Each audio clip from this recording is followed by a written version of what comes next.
Good day, fish tankers. I thought this day would never come.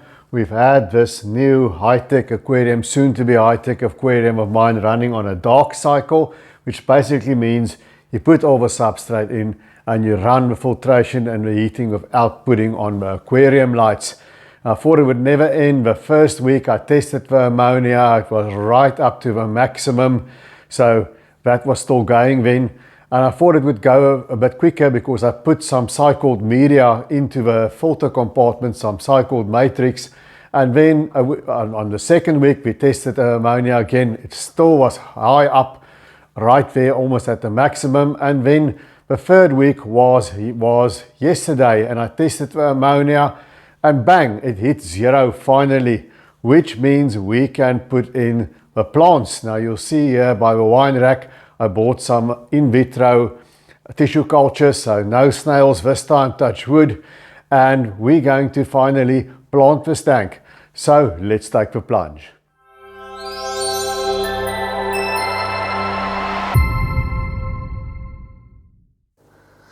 During the first week, after the first week of the dark start, I did a 90% water change because of all the ammonia to ensure that it doesn't overwhelm the system. At the end of the second week, I did another 90% water change for the same reason. And technically, I don't have to do a water change now because there's no ammonia, but I'm going to drain the tank nonetheless because I find it very hard to plant underwater in aquaswell. I find it easier when the tank is drained. So here we go for another big water change once again, and let's take a look at the plants we have.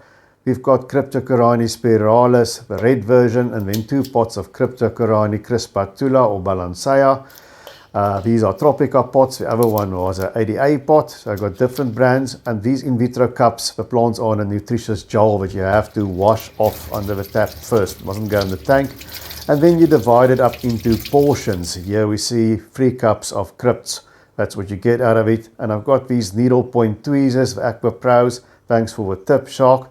Easier to plant an aquaswell with those because it pulls out easier without taking the plant with it.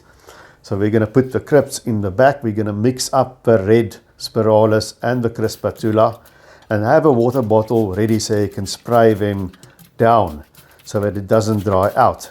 And then we go on to Rotala rotundifolia blood red and a pot of Rotala rotundifolia green.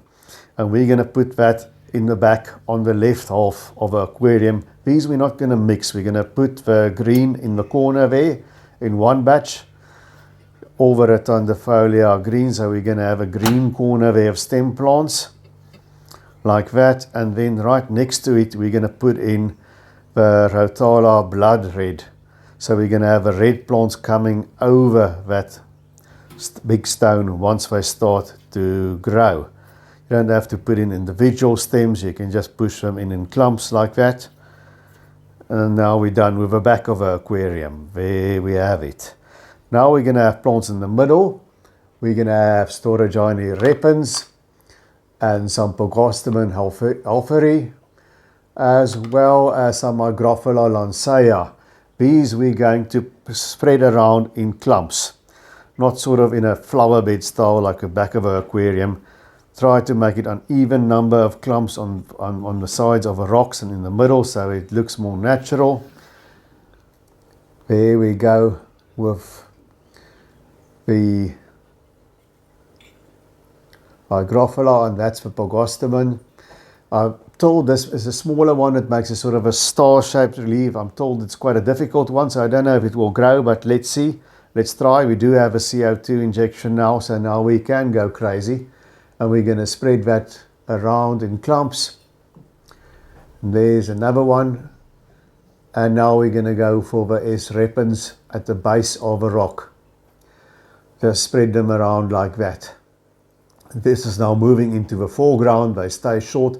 It's just to have a sort of something to take the carpet to the back, you know, just to have a sort of a layering there. Now we've got Micranthemum Monte Carlo. These are UNS pots. I've got 2 of these. And then I've got 4 pots, 6 in total, 4 pots of the ADA version of Monte Carlo. We're going to wash off the gel once again and divide them up in portions like you see here. And then we're going to start doing our carpet here in the front, I'm going to take the 4 pots of ADA and plant them in clumps first. Spread them all around in the front. And then the UNS version, which seems to have slightly bigger leaves, we're going to put in between the ADA clumps. There we go.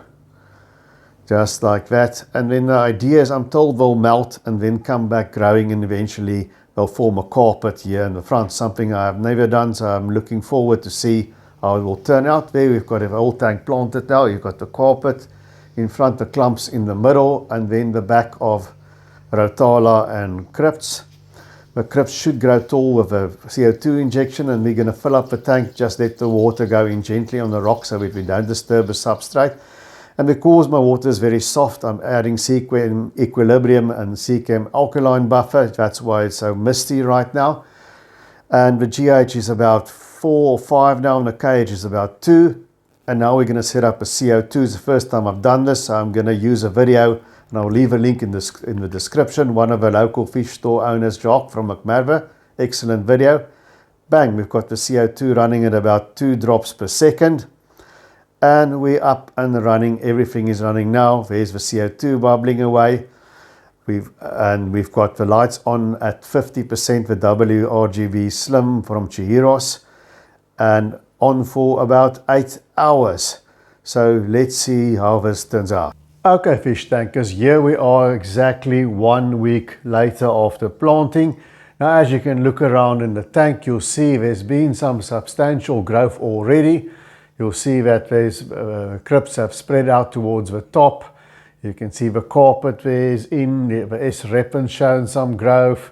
There's quite a bit of growth in 1 week, quite surprising. So it shows you what a difference the CO2 does make.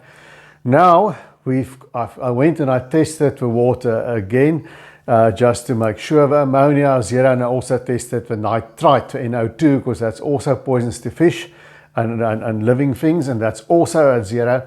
So we can start by putting in a cleanup crew, and obviously, well, I'm going to put in some Amano shrimp and then some Ottos, but I'm thinking, I was expecting diatom algae. There's no diatoms at the moment. And also the carpet in front, I've tried to move a little piece this morning, and it came straight out, and I had a hell of a struggle to put it back in the aquaswell since it's underwater now. So the carpet can easily still be dislodged. So I'm thinking maybe I should hold off for another week on the Ottos. Just let that carpet find its roots before I put in livestock. Maybe I'll start with the Amano shrimps rather. I don't think they will dislodge the carpet. But I've also now got to decide what am I going to put in this aquarium. Now, this is not going to be such a fish-centered aquarium like all my others. And I was thinking I want a shoal, besides another cleanup crew, I want a shoal of sort of understated fish. You know, I'm not gonna put in things like cardinals or cherry bobs or things like that. I was thinking a single species of fish that's still interesting and catches the eye, but not something that's going to overwhelm the scope. So I've been pulling a lot of things over in my mind. So this is where I'm going to need your help. Let me down below in the comments. What do you think about these possible choices? Now, I thought about Celestial Pearl Danios. I've had them before. They might be a nice little fish, a good number of them. But I've never had good luck with CPDs. I do very well, and then slowly, one by one, they get columnaris for some reason, and they die. So my experience of Celestial Pearl Danios are my favorite nano fish, but on long term, they never did very well for me. Then I thought about Norman's lamp eye killifish. I thought that could maybe be a good choice as well. They're these little grey fish with blue eyes, as you can see. They're understated, and that's something different that I've never kept before. Although I have to have some certain limitations to this aquarium. It's an open top aquarium, so I can't have jumpers. So I don't really want to have bettas, and there's quite a bit of flow here from the canister filter. So once again, you don't want fish that want quiet water like gouramis and bettas. We're going to give them a skip. So, you know, besides the CPDs, Norman lamp eye killifish, I'm going to tell you towards the end of the video what was my original idea, and maybe I should stick to it. But I also thought, you know, maybe a fish with a bit more character. I was thinking about silver-tip tetras, because they are sort of interactive in a way that they follow your hand when you feed them, and they swarm in that way. I'm a little bit apprehensive because I know they're thin nippy fish. If they're here on their own, I wonder if it's going to be okay, or if they're perhaps going to harass my ottos. If you've kept silver-tip tetras before, let me know. Do you think they'll be safe with my cleanup crew of Amano shrimps and the ottos, or are they going to kill those Amano shrimps and harass the ottos? I'm not quite sure about that. Another smallish fish that I thought was interesting, if I can find them, would be golden dwarf barbs. Never kept them. Sort of like tiger barbs, but much smaller and supposedly much more peaceful. Golden dwarf barbs is something that I've turned around in my head. And then I also thought, since we have a bit of flow in here, maybe spotted danios, not leopard danios, but spotted danios, that might be an option, a big shoal of them. I'm not sure if they're going to jump through out of this open top tank though. And then another danio that I thought about is maybe spotted dwarf danios. That may just be something that could perhaps work, you know, a shoal of that. So that's what I was thinking, you know, CPDs, Norman's lamp eye killifish, silver-tip tetras, golden dwarf barbs, that sort of thing. I was sort of putting that around in my mind. Also thought about red-eye tetras. That's another thing that will look good in a shoal that's understated. But I kept them way long ago when I was still at school, and I kind of think they nibble on plants, but I'm not quite sure about it. So let me know once again in the comments if you kept red-eye tetras and did they chow your plants, because that's the last thing that I want now in this aquarium. And this was my original idea, and maybe I must stick with the original idea, and that's just put in a large shoal of black neon tetras. I've seen them before in scapes and they can look terrific. They are understated, but in a large enough number, they do look very good. So should I maybe just stick with the black neon tetras? Well, that's my thinking about it. I think we're going to stock gradually over the next 2 to 3 weeks. So it'll be a while before I do the next edition of my first high-tech aquarium. But if you want to keep abreast of that, please consider pressing that subscribe button. It's free. And, you know, if you press the bell, also you'll get notifications as soon as I put out another video. And until I see you guys again, take good care of those domestic denizens of the deep.